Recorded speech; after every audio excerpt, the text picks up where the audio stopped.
Good afternoon, and thank you for joining us for the 54th webinar in the Offshore Wind series, Learning from the Experts. I'm Peter Lyon, Senior Advisor with NYSERDA's Offshore Wind team, and it's my pleasure to be joined by today's experts, Jonathan Lints and Tyler Boje with Clarksons.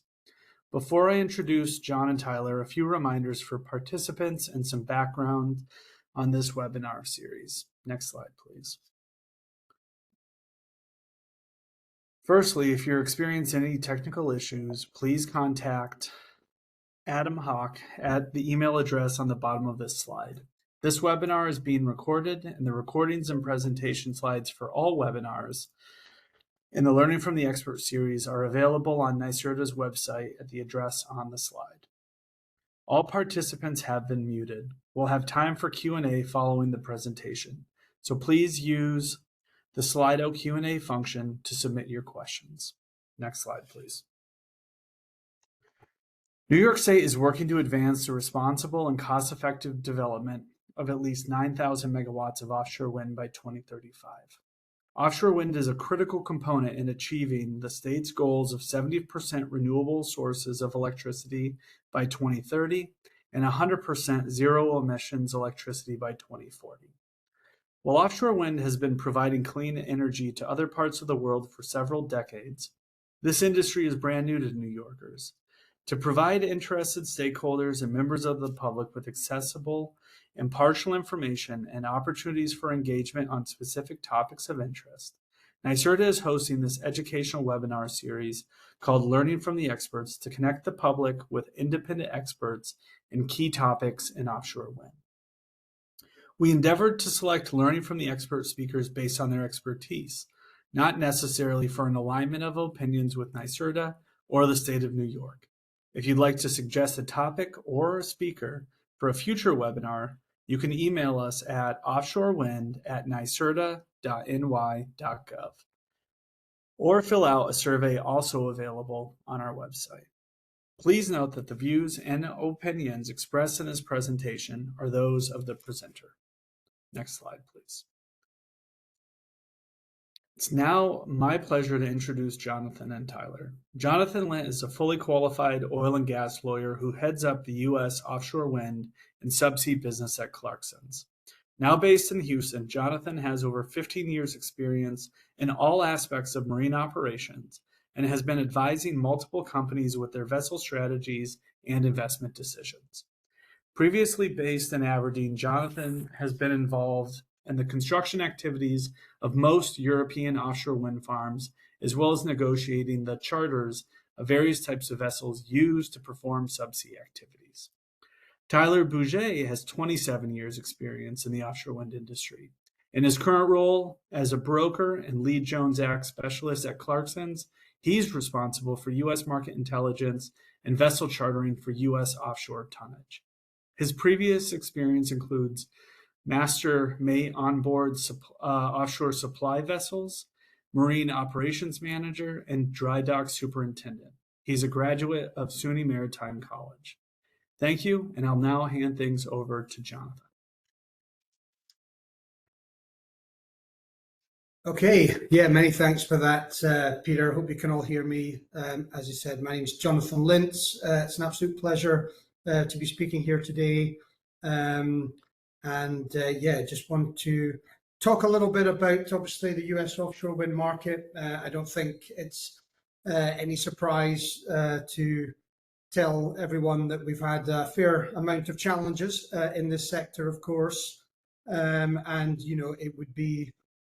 wouldn't be realistic if I didn't say that, of course, there's some problems, and of course, there's some investment opportunities might not necessarily be what they were maybe five years ago, but we're also, the offshore industry is always positive, that's for sure, and there's always cycles both in oil and gas as well as wind. So we're very keen to try and provide a little bit of positivity, just looking at what's been happening over the last few years, as well as some opportunities and some gaps in the market, albeit maybe some more short-term than others.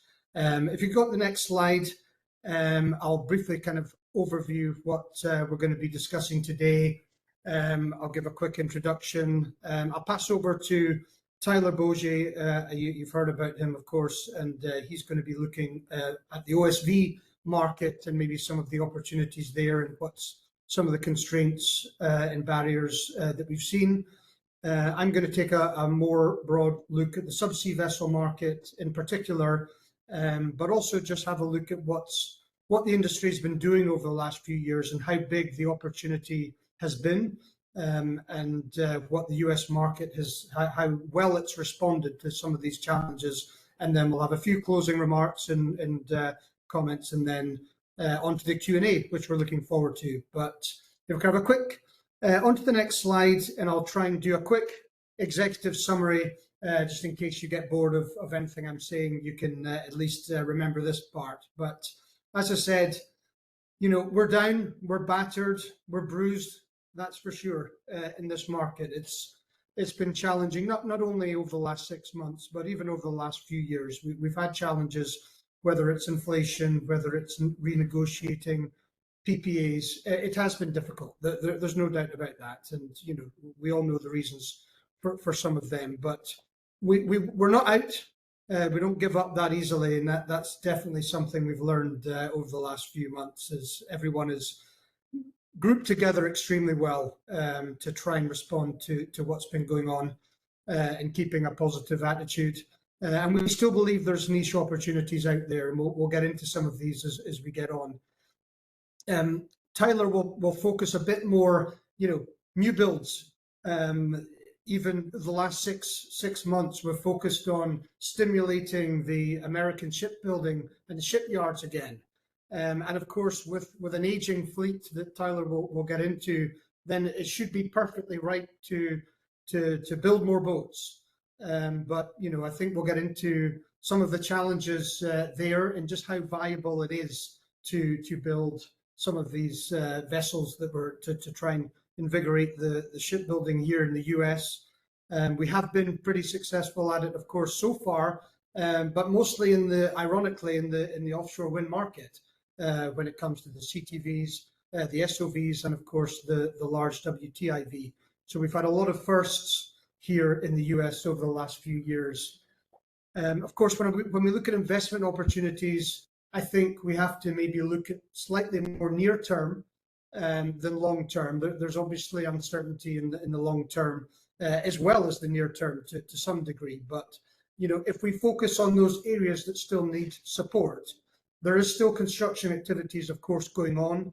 Empire Wind has just begun. The O&M phase is starting to kick in for some of the other wind farms. So what opportunities will appear for them? There's obviously, I hate to say it, but there's going to be failures, whether it's some cable repairs or maintenance, etc. So there are opportunities there, not only for existing companies, but maybe for some more technologies as well. And if we look at 2025, I'm obviously painting a slightly negative picture here, but as Tyler will get on to, there's more OSVs working on the East Coast this season than ever, than we've ever had before. So Tyler will explain a little bit about the reasons for that as well. And of course, coming on to opportunities, there's a lack of spot market, for want of a better word, up in the East Coast. Whenever something happens, unless a vessel has gone to the East Coast for a specific project, if we need something to replace that or some additional support, we have to look to the Fourchon and the Gulf of America to get that. So which makes it uneconomical or a lot more costly to do that as well. And Tyler can get into some of the reasons why vessels haven't been locating themselves on the East Coast further on. And there's also been some challenges too. I mean, obviously the US Coast Guard has been involved heavily in a lot of the activities. And it's been new for them, of course, a lot of this too. And, the US Coast Guard on the East Coast versus in the US Gulf can be quite different as well. So we see that there's maybe been some opportunities for existing tonnage that could have maybe been used in the on US wind have had some challenges as well because of that. And as I say, Tyler could get into that a little bit later. But I'm going to finish with the next slide. If we can move on to that, just as a visual for everyone here in this meeting. I've shown this slide before, a previous one, and the market for these vessels in the US wind cannot be undenied. I mean, you look at there, and that's not all of them. That is just some vessels that we track in our own software. There'll be much smaller vessels, fishing vessels, survey vessels, there'll be barges, etc., that might not be in here. But look at that spread of vessels. These are US flag vessels working in US wind in 2024. So the market opportunity in US wind is enormous, and we obviously want that to continue. So it's just how we can convert the current situation into something positive going forward. So that's the aim of this presentation. Looking forward to the Q&A at the end, and I will pass over to Tyler. We can move to the next slide, and look forward to speaking to you later on.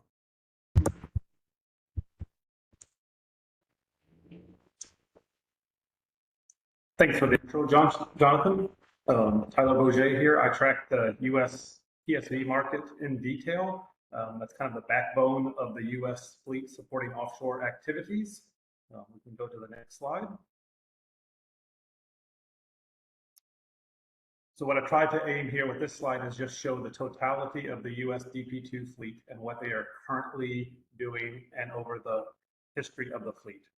So the fleet size actually continues to decline because we've scrapped some vessels, we've reflagged vessels for overseas activities, and then we've converted vessels that are still US flagged. And some of those conversions were vessels that were converted to be tailored to the wind industry. It's usually walk-to-work vessels with additional accommodation blocks on the back deck. Some of them also work in the space industry. But if you see the purple category, that is the vessels that are working in the offshore wind industry. And like Jonathan mentioned, we're at an all-time high with 9 PSVs supporting activities in the renewable sector. They're typically conducting bubble curtain scopes or large transports or even just normal supply duties. That's work scopes they typically do. Some of the smaller assets have been used for survey campaigns.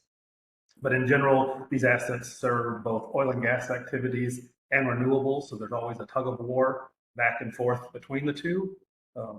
It still shows that we have 42 vessels in stack or layup that could be reactivated for activities, but they tend to be on the smaller side, which the next slide will further show you the difference. We can go to the next slide. This is a slide I like to use to show the difference between how the large assets perform versus the smaller assets. So you can see historically we've had very few of the 300-foot class supply boats in layup, the red category, in contrast to the smaller tonnage on the right, which has a lot more vessels in layup and continue to be in layup. But the trouble is with the existing fleet, the vessels that have been in layup for more than 9 years on average. It's about an even split between the larger vessels and the smaller vessels supporting the wind industry. There's also a category in there that's the light green that works on the east and west coast. Those typically do military style operations. So the wind and military will likely get closer into equilibrium with each other, and that helps support the overall market. If we didn't have those demands, the landscape for the PSV sector would be more bleak than it is today. We can go to the next slide. So historically, the PSV day rates correlate to oil and gas price. I mean, there's been a few exceptions when we had the moratorium after the Macondo incident in the Gulf of Mexico, and then post-COVID with high inflation. Those were the two disconnects, which is what I tried to illustrate in this chart. And I would say more than ever, I'm not really certain on the direction of the day rates. Oil prices are projected to go lower. The fleet is controlled by very few operators. There's consolidation in the number of operators in the U.S. fleet, so they can be very mindful of controlling supply versus demand and likely keep the rates higher. We can have spot market activity really increase in the summer construction activity in the wind industry, and as well as the oil and gas sector, both spiked during the summer season. And then you can have damage or reconstruction after hurricane damage potentially in the Gulf of America. Those kind of opportunities would have a positive impact on the day rates. The underlying decline in oil prices is going to be a negative. So we're at the cross currents where it's maybe a little directionless where we're going to go over the near term. I do believe over the summertime, because of the increased activity, the day rates will increase higher, but then we'll probably have a slowdown during the winter season forthcoming. We could go to the next slide.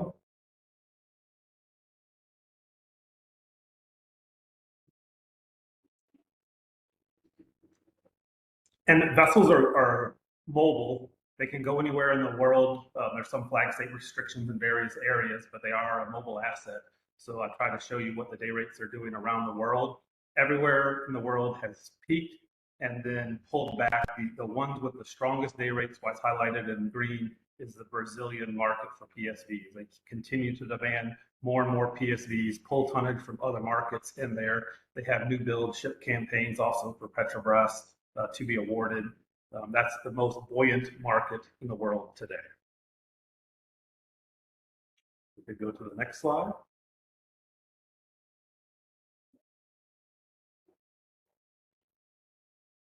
And then I like to use this to, the opportunities or constraints in our market is we haven't built supply boats in the US in a long time.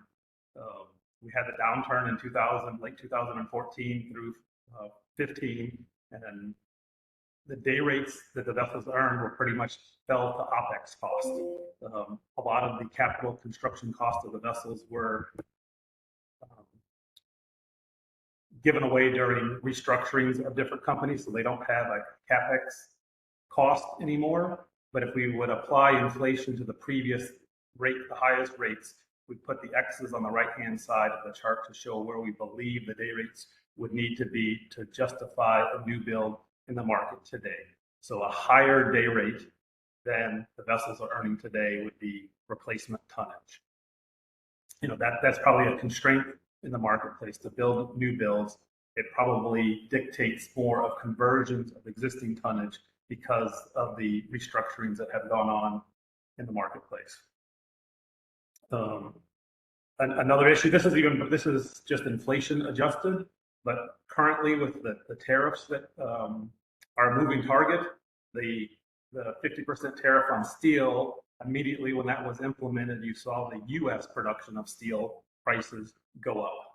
They're going to move in tandem with each other, even though there's not a tariff on US steel. It's just supply and demand in the marketplace readjusting itself. So the steel prices went up, which is a big component of new construction. Also, a lot of the technical items in a vessel, the thrusters, the DP systems, radars, wheelhouse electronics, come from Norway or Japan or other areas in the world that are hit with potential tariffs or existing tariffs that are in place. It is a large moving target, but all that serves to just increase cost. The existing tonnage is less impacted by it. It's only replacement parts during breakdowns that need to be exchanged that might be impacted for tariffs. Some of the conversions that are still underway, if the subsea crane or a new thruster is coming from Europe, it's probably a cost that wasn't calculated at the time. But as that component gets imported into the US, it will be hit with a tariff, increasing the cost of even conversions, but to a lesser degree than a new build. We can go to the next slide. And this is, I think, setting up for a little bit of a bullish market for shipyards in the future. This is an age profile of the existing DP2 PSV fleet. We haven't delivered a DP2 PSV since 2021. The bulk of them were delivered in 14 and 15 during the last upturn in the market. So over time, we are going to need to build vessels to replace legacy tonnage in the oil and gas sector. Most people probably won't do it on a speculative basis. It's going to be against contracts. Contracts in the oil and gas industry tend to potentially be preferred over the wind industry because of certainty. If an oil company takes a 5-year contract or a 3-year contract on a drilling rig, usually they'll do the same mirror that for supply boat activity. We can go to the next slide. And this is another one that tends to say that the opportunity is kicked down the road a little ways. If we build a new build vessel today, it's likely to take us 2 to 3 years to deliver one to the market. We looked at all the existing tonnage, how long it took from order date to delivery, and then QLA date to delivery. So actual construction and the order to delivery is more impactful for the slot spaces that are available in shipyards. And today, for the offshore sector, the shipyards that have built the existing PSV fleet have been greatly consolidated during the downturn. Some of them have closed up their doors. There's less personnel to build the vessels. And if we go out to build new build vessels, it's going to be challenging enough on its own. And then the Ship Act at the same time might build blue water vessels, deep water ships for the industry in a constrained marketplace where we'll probably have to fight for labor and shipyard talent and space in shipyards to build vessels. And the charts tend to show you how over time, as the vessels get larger and more complicated, the build time increases. We can go to the next slide. And this was to show you how the shipyards have consolidated during the downturn. Edison Schwest controlled yards have been the largest consolidator in the marketplace. You can see all the brown shipyards that they acquired to today, where they own about 60% of the shipyards that have delivered DP2 PSVs into the market. They're also the same shipyards that are building the SOVs for the wind industry. Either Schwest or Fincantieri are the yards that have active SOVs under construction today, and there are no PSVs under construction today. So some of those shipyards are, hungry for work. They've gone out to other sectors. They build boats for the military. They build boats for the cruise industry, barges, other things to keep their talent, their workforce employed, so they're able to provide tonnage when the market calls. We'll go to the next slide. And here's just some examples of vessels that have been built in U.S. yards for the wind industry.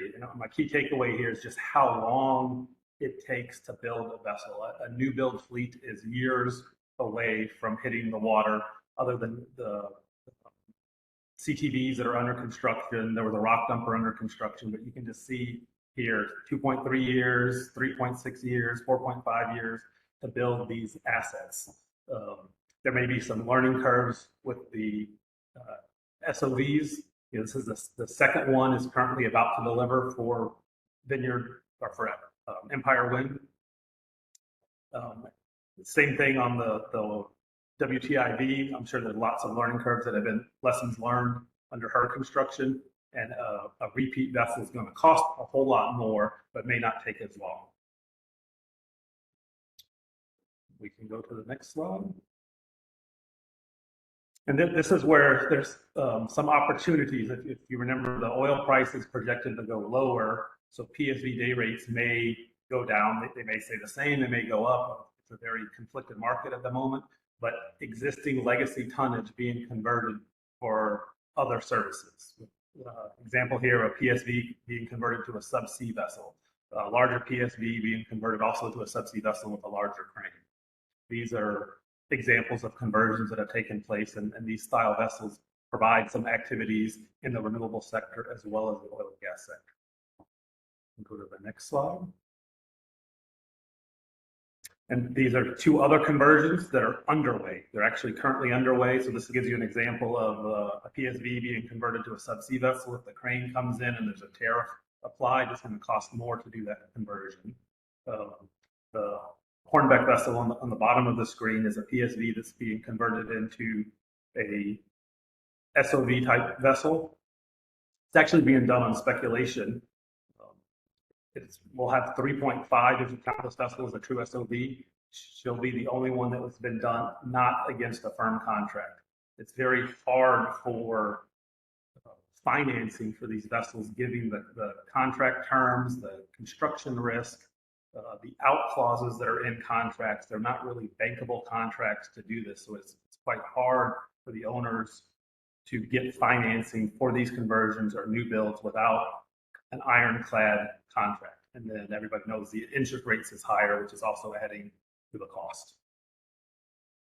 We can go to the next slide. Here's examples of PSVs that have been converted to walk-to-work vessels, a lower hanging conversion, but essentially an accommodation module, either fully integrated into the vessel or added as a block, accommodation block on the back deck with walk-to-work gangways added to support the wind industry. This is an opportunity.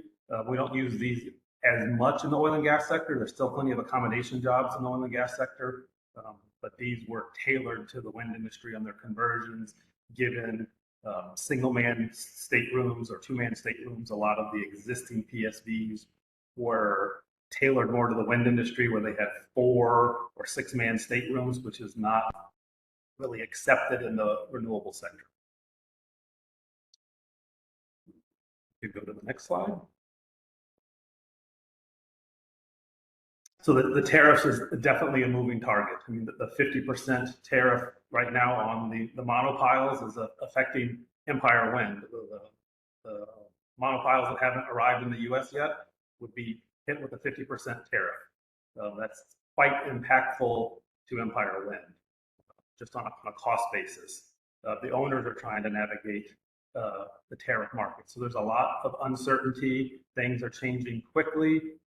The supply chain is nimble and it can be redone, but the lead time is so long on existing projects, they can't change on a dime. That it takes many years of pre-engineering, design, contracting, and then fabrication of some of these more complicated components. We can go to the next slide. You know, I know everybody's maybe cognizant of the delay in Empire Wind imposed by the administration. There are multiple projects, major energy projects that span administrations, nuclear power plants, 10 to 20 years from licensing to delivery of electricity. LNG terminals, a lot on the Gulf Coast, 6 to 10 years. Some of the offshore wind projects are 6 to 10 years. So this is a risk that everyone sees in the market, is just, are the permits going to be pulled? Are they going to be, are subsidies going to be taken away from the industry? Different things with administrations that change. So the lack of certainty is a definite minefield for everyone to navigate in the industry. Some of these other energy sources tend not to be impacted as much. They can be. I mean, the current administration is looking to foster additional activity in the nuclear sector, but it will be a decade before we see energy from one of these major nuclear plants. The next slide will show you some of the works in progress. So these were the active fields. We just took a sample of active fields so you can see, or active industries, and a case study of these to show you actually how long it's taken. Southern Company was the last energy company to put a nuclear power plant online. That was an 18-year duration. Our natural gas export in Texas is going to be about 12 years long. And then some of the wind projects, Empire Wind, approximately a 10-year campaign. So it is a long-term endeavor that relies on an uncertain regulatory landscape. That's probably the biggest challenge to somebody making a commitment to do something, is you just don't know what the future holds. Go to the next slide. I believe that's it for me. And I'll hand it over to Jonathan to talk about more of the subsea fleet than the PSV fleet. Thanks, Tyler. Yeah, so thanks for that overview. I'm going to get into a little bit about the subsea fleet. What does that mean? What's a subsea vessel? Everyone has a different opinion of what a subsea vessel is. So I'll make it nice and simple, really, that it's any vessel carrying out a subsea activity. And this slide kind of gives a little bit of an overview as to to the types of vessels that carry out that. Usually the crane, I often think, is the best way to describe the different sizes of and categories of vessels. Anything from the 50-ton crane right up to the 250-ton plus cranes that we have here in the US. One thing, as someone that came from the North Sea myself, one thing I did find quite surprising when I came over here was just how few large crane vessels there were. Not only just, looking after the oil and gas sector, but just, very few numbers of vessels looking after the whole of the US, the whole of North America, really. And, you look at some of the numbers on those slides there of, 5 or 6 of certain types of vessels. It doesn't sound a lot if you're thinking of these vessels looking after all the oil and gas IRM scopes, installing Christmas trees, as well as all the subsea activities in the North Sea, subsea activities on the East Coast. And this ended up being a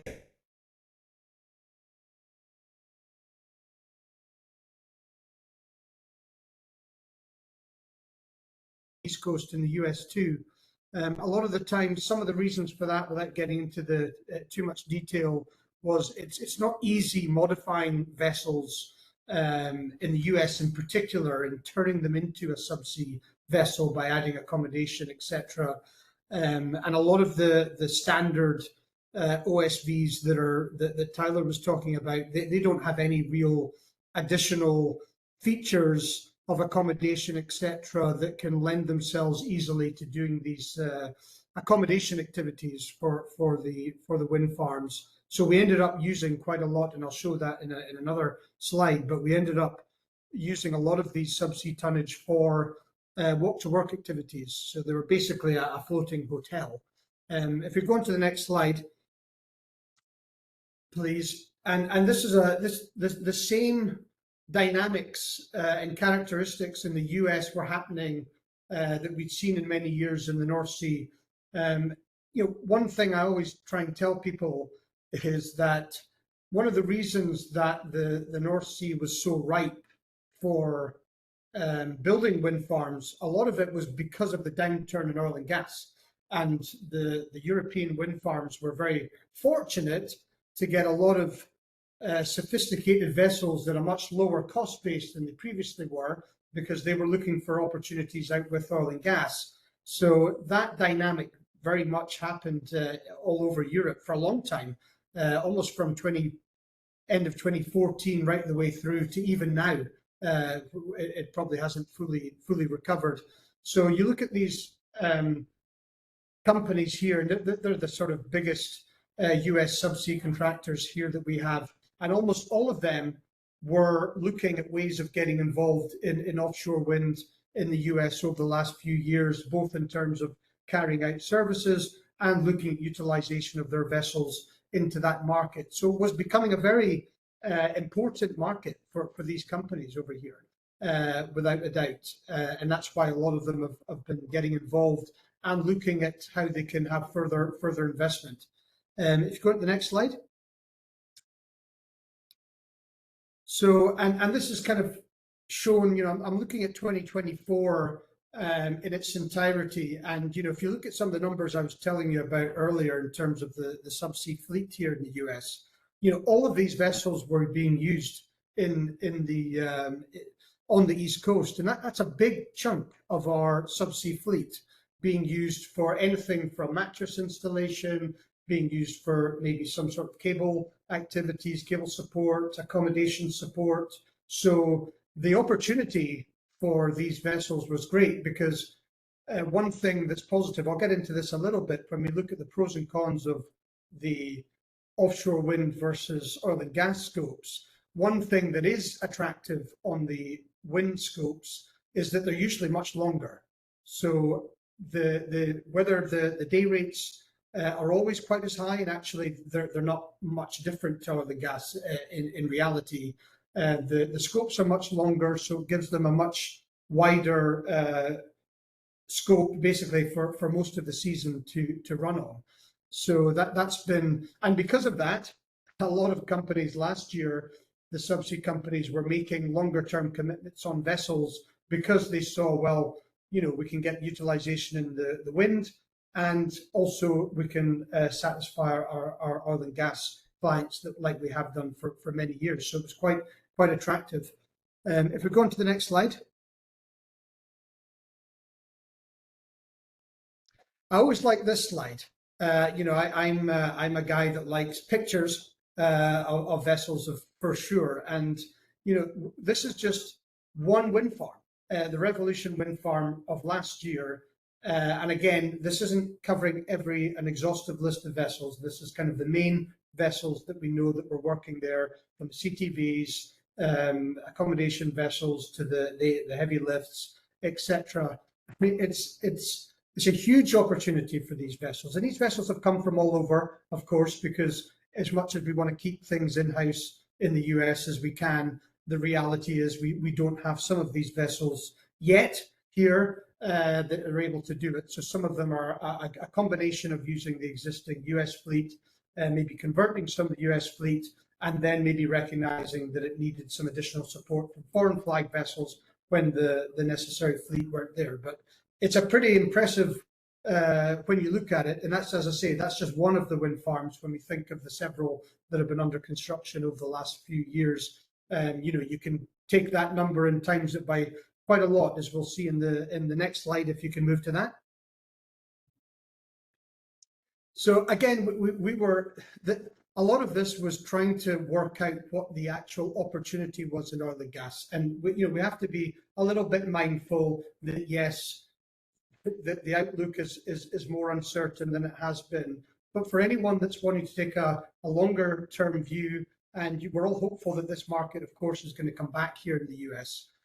We were estimating, by looking at some of those vessels that were used in Revolution, in terms of a number, we estimated that the charter revenue for the owners as a whole, we're talking well over $500 million. Just from one wind farm over the course of a year, looking at, taking an estimate of construction vessels, anchor handlers, etc., using our own internal market intelligence of how long vessels were being used at certain locations from our vessel tracking software, and then having obviously a good understanding of what those rates are. So some pretty serious numbers, as we're seeing, in terms of what the investment opportunity was in this market. If we can go to the next slide. So again, just kind of backing up those numbers, and as I say, we're talking of just one wind farm there, but across all the East Coast projects, there was over 120 vessels supporting these projects.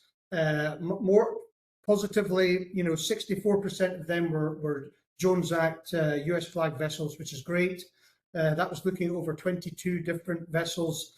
And, I think the most important thing, the average vessel age was 18. I think that's quite an important part, coming back to Tyler's point of how we can bridge that gap between America wanting to, stimulate shipbuilding again versus the average age of some of those vessels. I know they're not all US vessels, but in general, I think that age is quite old. And, we were logging more than 13,000 vessel days across these wind farms for these various vessels. Again, coming back to my point about the wind market being attractive from a utilization perspective, that's some serious days of vessels over the course of a year utilization for sure. If we go to the next slide. So I've looked at some of the bottlenecks and challenges we've had over here, and as I say, I don't want to be all doom and gloom about it, but clearly there is a lack of these crane vessels. The accommodation market can get extremely tight here very quickly in the US, and of course, as Tyler mentioned, some of the big vessel owners here have already made some big investments into converting some of their fleet. Some speculatively and some against contracts.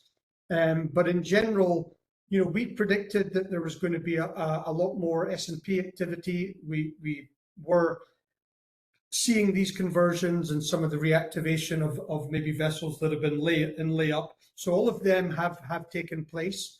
We'll get into a little bit of some of the challenges of actually modifying these vessels. You know, back in the US Gulf, it's a lot easier to take a large vessel and stick, you know, a lot of accommodation on board to get the POB that they number. But that's been a hard part of the East Coast. However, I think, and I had a conversation with Peter earlier about this as well.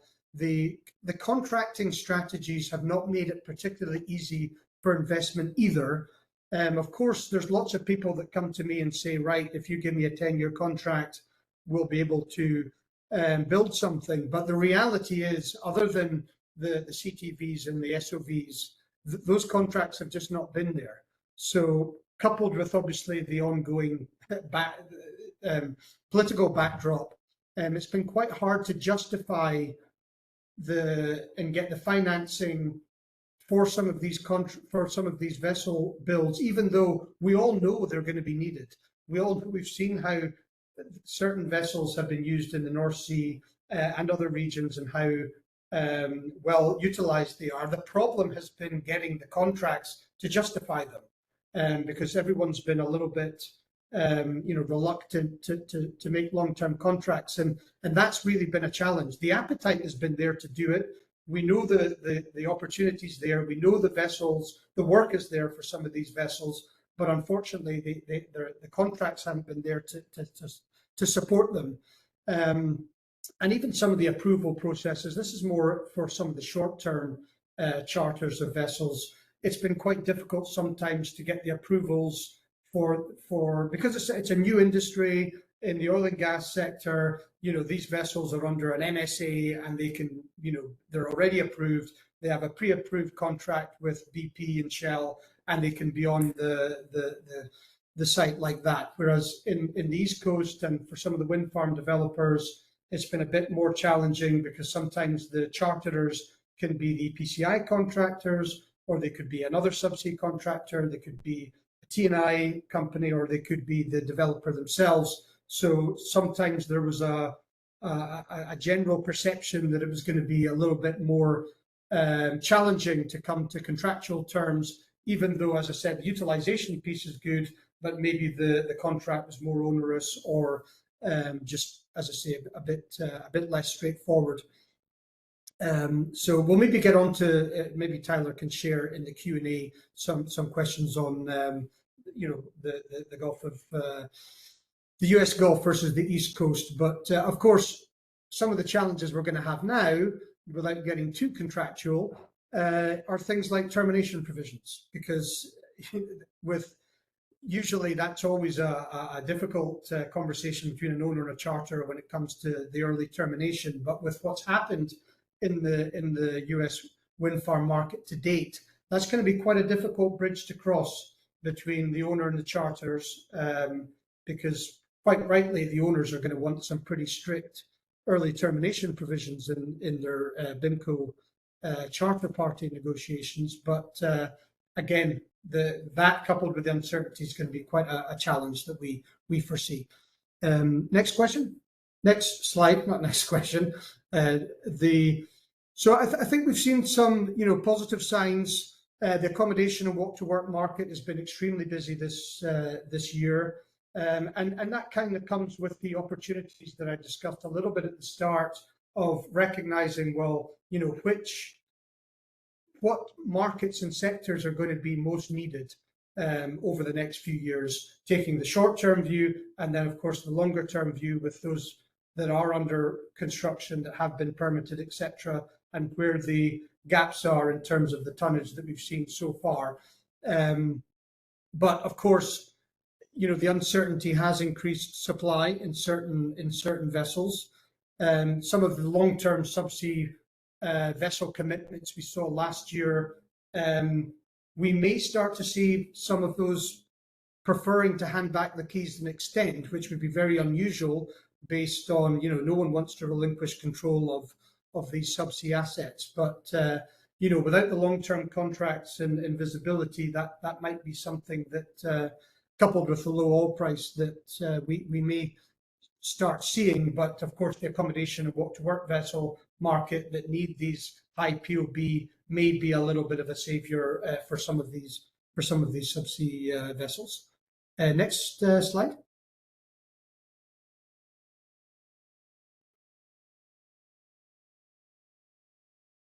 Okay, so I mean, just a few takeaways here. I mean, there's no doubt that not only the last few years, but the last 6 months have definitely made some of the business cases and investment decisions difficult.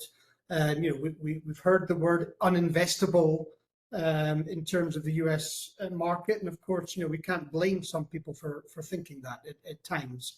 It's hard to take a longer term view, but we would still argue that there's a lot of activity still happening out there. There's still a lot of vessels required. As I say, the OSV, never been more OSVs heading to the East Coast. There's going to be cables that need maintained. There's going to be other parts of the turbines that are going to need maintained as well. And as I say, without any emergency response type in place, and without a spot market on the East Coast, I think there will still be opportunities. We still have issues with, foreign flagged vessels are still carrying out a lot of the scopes where the Jones Act isn't required. So again, some of that has limited some of the US opportunities, I would say, where some of these vessels coming from the North Sea and other places have restricted some of the potential that should have been there for some of the US vessels. Again, I think the contract durations are going to make it difficult to justify building vessels that we know are going to be required. And we've already got into the tariffs with Tyler, which just adds to some of the uncertainty. But maybe from a US perspective, it could be argued, putting my US hat on, that, well, you could argue that there's more opportunities for the US-based companies because the European companies, etc., aside from the tariffs and out with, just want to stay away from the US, perhaps, given the uncertainty. So it may lend itself to more opportunities for certain technologies and emerging companies to get involved.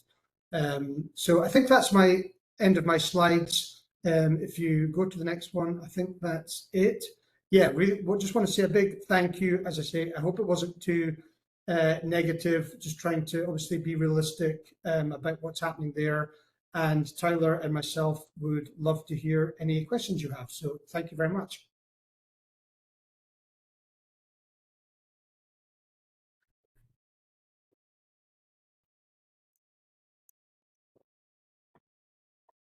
Tyler and Jonathan, thanks so much for that great presentation and explanation on where the market, what the market opportunities are, and things for folks to be aware of as they think about their positioning within the offshore wind industry and working on these projects, that are ongoing and we'll see soon in the future need operations and maintenance support. Which will drive utilization of Jones Act certified and compliant vessels. So we do have a couple questions that have come in. The first is, has the East Coast developed a spot market? And if not, what are some of the constraints? I guess I can take that one on. It's been challenging to have boats relocate to the East Coast for a permanent spot market of vessels on the East Coast. There's a few owners that are based on the East Coast that have acquired tonnage, and those assets remain on the East Coast when they're not in service, but it's very few vessels. Most of the vessels are controlled by owners that are home ported out of Louisiana, or that's where their operations office is. A constraint to this is when a vessel's idle, you have a high burn cost on the East Coast compared to the Gulf of Mexico. Just the port fees and dock fees and available services is less on the East Coast than it is in the Gulf of Mexico. You also have a high burn cost today. The labor rates, food, supplies, everything has gone up. So you have high burn cost on a vessel just idle. Some of the Gulf of Mexico owners, when the vessels are idle, they put them in warm layup just to get rid of insurance cost and crewing cost and maintenance costs on the vessel until the market comes back. I think we'll see more of this fluctuation in the market because I mentioned it in my narrative, the cyclicality in the activities. Summertime construction season. A lot of the activities in the wind industry have to stop in November, December with the whales, the vessels that support pile driving, the bubble curtain spreads. Those tend to end. And the same thing in the oil and gas sector. A lot of the construction activities, painting, sandblasting, platforms on the shelf, plug and abandonment, decommissioning activities all take place over the summer. And in the winter, the vessels are left idle. So the owners try to constrain cost when they're idle. Having a boat idle in Louisiana is a lot more cost effective than it is to have one idle on the East Coast. So I would say the overall picture, there's not a spot market on the East Coast. It's about a 7 to 10 day transit, depending on the speed and distance where you're actually going in the northeast or the East Coast to relocate a boat to the East Coast and then back from the East Coast. So it's not a huge cost to relocate the boats, but it is a there's Yeah, the challenge also has been for the owners, of course, that there's countless numbers of times that Tyler and I get asked for vessels on the East Coast. More and more need something there, and it's almost frustrating that it's not there. But of course, on the one hand, they don't want to miss out and be badly placed for the oil and gas boats coming out of the U.S. Gulf, but it's a hard balance to get because, of course, when you are on the East Coast, it's a bit easier to knock on the door of the developers and try and get back-to-back campaigns while you're there. But of course, there's no guarantee, and as Tyler said, the costs are higher, so it's a very difficult. Even though the owners themselves, I mean, some of them are clearly, when they're on the East Coast, they'll do everything they can to exhaust what the efforts to get follow-on work. But yeah, it's that cost of bringing something from Fourshawn all the time is just, especially when it's something that's needed. You've got the time, never mind just the cost if it's something that's needed soon. Thanks, guys. So another question that just came in: are U.S. vessels restricted to working in U.S. waters, or could they be employed to support offshore wind development in places like Nova Scotia? Tyler, you're on mute. a lot of vessels are not restricted to the U.S. market. Depends on the size, but the larger, more proper vessels with SOLAS notations can work pretty much anywhere in the world. Oil and gas sector, a lot of the supply boats are working for the Exxon campaigns in Guyana. They will relocate to where it's most beneficial to the owner. Most of the boats that are built in the U.S. work in the U.S. because of the Jones Act. It's a protected market, and they get the margin they need, or it's helpful to get the margin they need to justify the higher construction cost. A PSV built in America might be twice the price of one built in Singapore. So you build them for the U.S. market to work in the U.S. market. They can and do relocate to other regions from time to time based on the various economics of the time. That's great. We had a question come in about how does the first U.S.-made WTIV affect the U.S. offshore wind industry?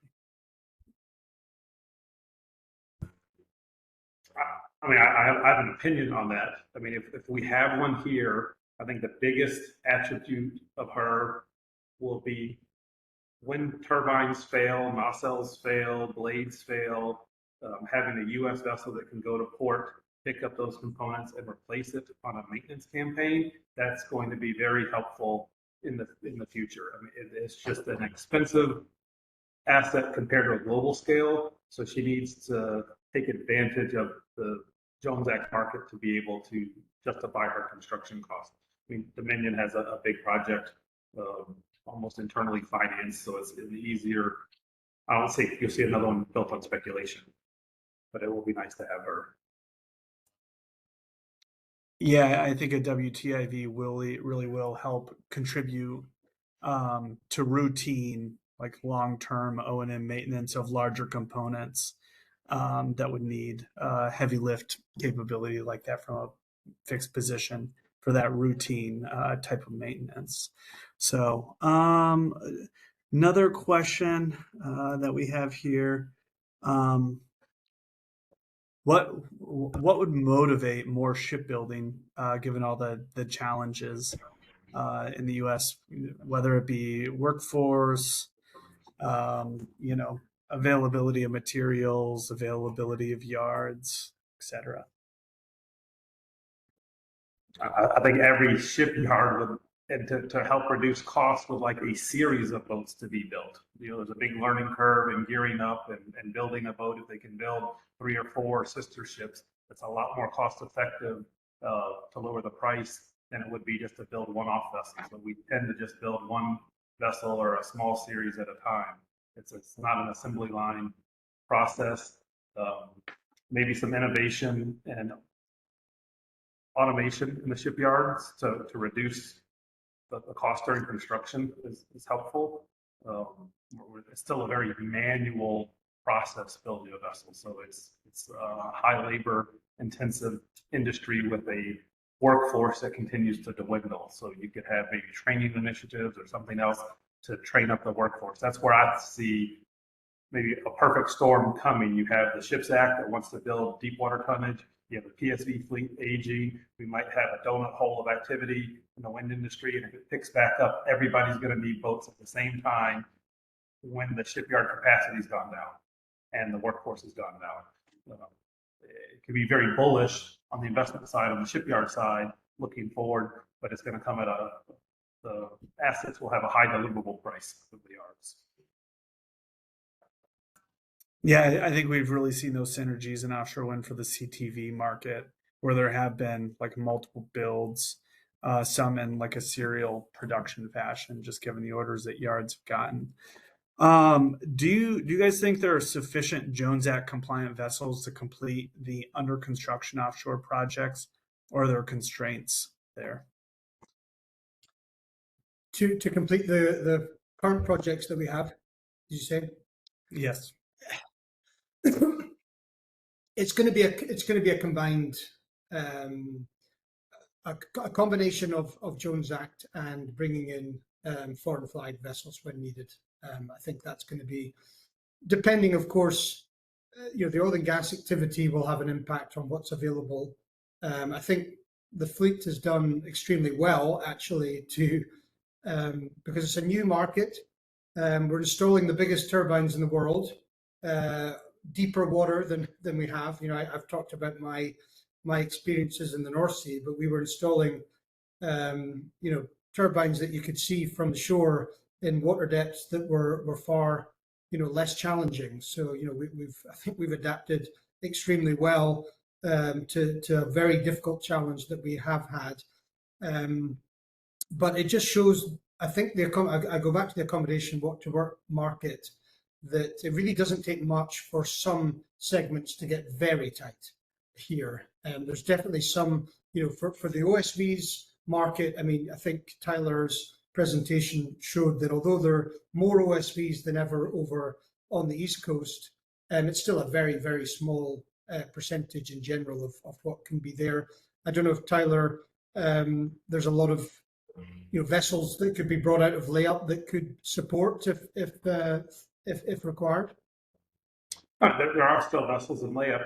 I think, depending on the work scope, we have plenty and sufficient U.S. tonnage to complete the campaigns, but there's just some jobs that require the heavy lifts from Harima or other players, the transport of the turbines on the deck carriers. That's tonnage that America doesn't have. So we need both. Maybe more in my scope is the boats that bring out the large components that require a Jones Act vessel, and then the bubble curtain task. that is done that is a service instead of transporting merchandise, that can be done on a U.S. vessel or a foreign vessel. Jonathan made the point that we could probably have more engagement on U.S. tonnage because the bubble curtain scopes, there are some that are done by foreign flag tonnage and there's some that are done by U.S. tonnage. It's not required to be Jones Act, but both categories of vessels have done it. I think we have the capacity where we could add more U.S. tonnage in the market to do bubble curtain work. It's just that the U.S. tonnage tends to be more expensive than foreign tonnage. So it's more of a choice.